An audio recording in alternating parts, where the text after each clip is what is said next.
আমি শুধু আপনাকে এটা বলতে পারি যে আমরা আপনার সাথে 2 কোটি টাকার ডিল সাইন করব। 2 কোটি টাকা? আচ্ছা বেশ, কাল দেখা হবে তাহলে। ওকে ম্যাম, আমি আপনাকে টাইমটা টেক্সট করে দিচ্ছি। ঠিক আছে, বাই। মুম্বাইয়ের ফ্যাশন হাউস আমার সাথে ডিল করতে চাইছে 2 কোটি টাকার। আমি তো কোটিপতি হয়ে যাব।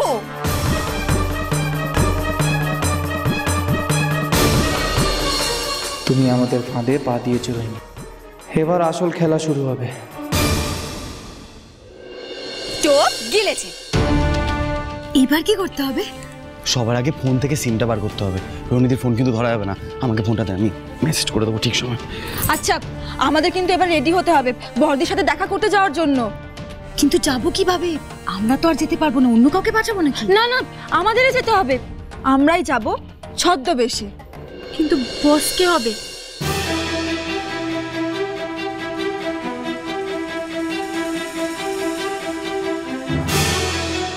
তোদের বড়দা ভাই। না না, বদিদা তো একদমই নয়। বদিদা তো সরল সাদাসিধে, এসব নাটক ফাটক করতে পারবে। আর তুই তো বড়দিকে চিনিস, বড়দিদা চালু, শকুনের মতো চোখ। ও কিন্তু আমাদের ছদ্মবেশটা ধরে ফেলেছিল, আমরা কিন্তু ওকে চিনতে পারিনি। তাহলে শুভ? আরে শুভ তো মেকআপ টেকআপ করে বেশ ভালো ছদ্মবেশ ধরতে পারে। না না বৌদিদি, আমার খুব নার্ভাস লাগছে এবার। এটা তো আর ইয়ার্কি নয়, রোহিণীদিকে বোকা বানিয়ে কিন্তু কাজটা হাসিল করতে হবে। আমি সত্যি বলছি, আমি কিছু একটা গন্ডগোল করে ফেলতে পারি। আমাকে বসটা সাজিও না প্লিজ প্লিজ। তাহলে কে সাজবে? একজনই আছে যে এরকম টাফ সিচুয়েশনে মাথা ঠান্ডা রেখে কাজ করতে পারে, আর সেটা হলো বৌদিদি। আমি? হ্যাঁ তুই পারবি। তুই পারবি বড়দিকে গোল খাওয়াতে, কারণ তুই তো সব সময় বড়দিকে হারিয়ে দিয়েছিস, আর এবারেও তুই হারাতে পারবি। বেশ, আমি সাজছি। তবে কথা বলা যাবে না, কিন্তু কথা বললেই বড়দি ধরে ফেলবে যে আমি মিস্টার আর সিং নই। সেটা নাকি তোরা কিছু একটা ভাবতো। একটা আইডিয়া আছে। ধর আর সিং বোবা, কথা বলতে পারে না, তাহলে তো ওনাকে লিখে লিখে কথা বলতে হবে। তোরা তোদের সাথে একটা স্লেট বা নোটপ্যাড নিয়ে যাবি।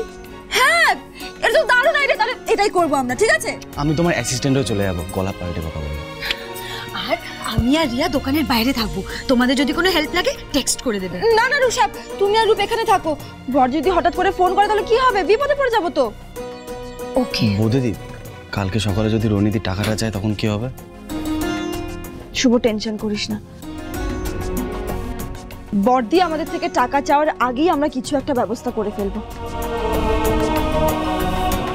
তাই যেন হয় বৌদিদি। আরে আমাদের কাছে তো কাল অবধি সময় আছে। কাল রাত 12টার মধ্যে আমরা ঠিক কিছু একটা করতে পারবো।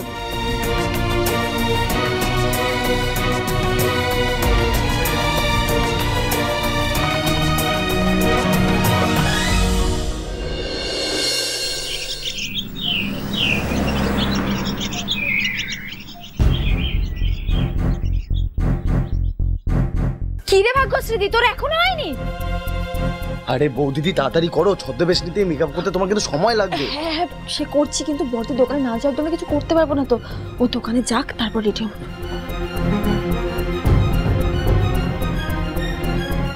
অল দ্য বেস্ট ভাগ্যশ্রী, আমার তোমার ওপর পুরো ভরসা আছে, আর আমি জানি যে তুমি ঠিক কাজটা সামলে নেবে।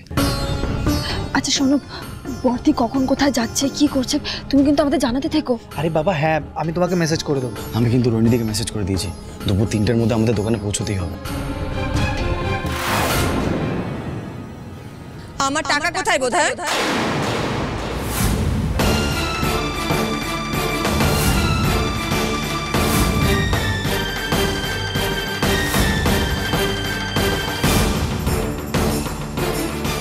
আমাদের কাছে এখন টাকা নেই, আরেকটা দিন সময় দাও, ঠিক টাকা জোগাড় করে কালকে দিয়ে দেবো। আমি এত কথা শুনতে চাই না, হয় টাকা দাও নইলে বাড়ি ছেড়ে বেরিয়ে চলে যাও। বরদীপ, তুই তো আমাদের আজকে দিনটা সময় দিয়েছিলি, এখনো তো 12টা অবধি সময় আছে। আমি এখন আর কোনো সময় দিতে পারবো না। আমি রাত 12টা অবধি অপেক্ষা করতে পারবো না। টাকা দে, নইলে বাড়ি ছেড়ে সবাই চলে যা।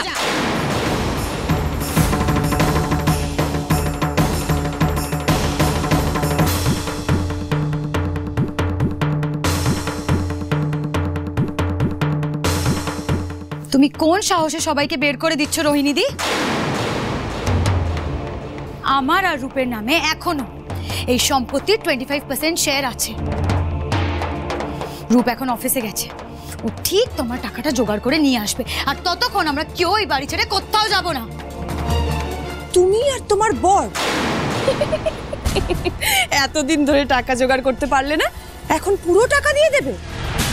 শোনো, সোজা কথায় কাজ না হলে আমি কিন্তু অন্য কায়দাও জানি।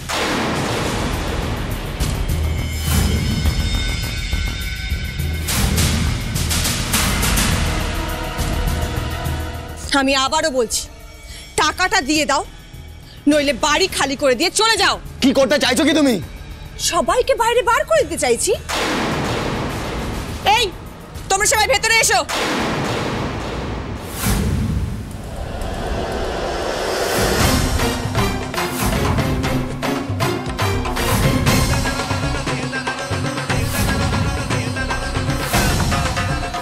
আরে কি করছো? থামো, রাখো ওটা।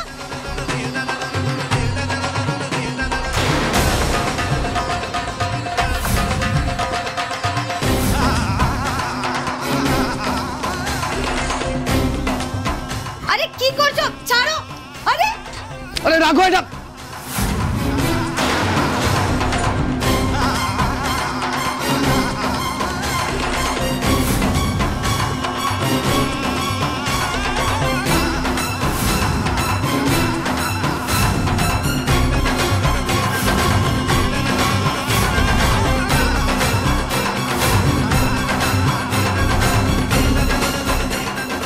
এটা কি হচ্ছে? এটা কি রোহিণী?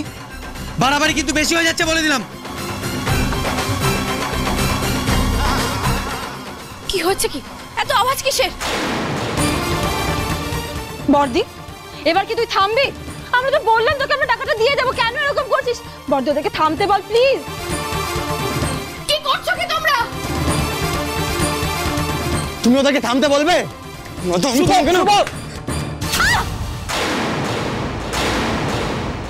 মা, মা,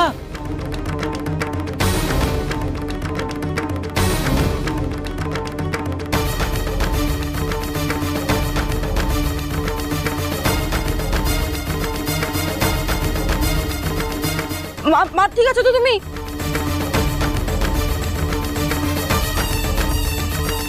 ব্যাস, অনেক হয়েছে বর্দি, আমরা বাড়ি থেকে চলে যাচ্ছি। তুই ওদেরকে প্লিজ থামতে বল।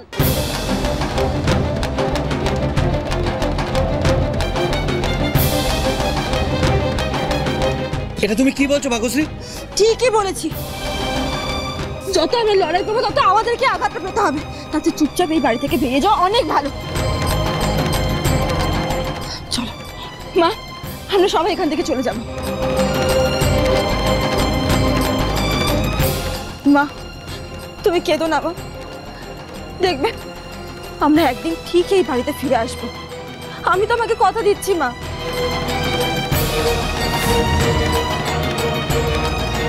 শোন, এসব কান্নাকাটি নাটকবাজি না ঘরের বাইরে গিয়ে করবি, একদম এখানে ন্যাকামো করবি না। আমি এখানে কাউকে দেখতে চাই না। শুধু বোধহয় আমাকে দোকানের কাছে হেল্প করবে, আর তোদের কারোর মুখ আমি দেখতে চাই না। আসবো না।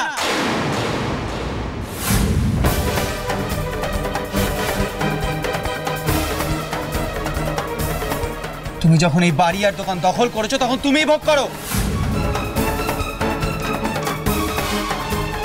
এই বাড়িতে না থেকে আমরা বাইরে থেকেও লড়াইটা লড়তে পারবো।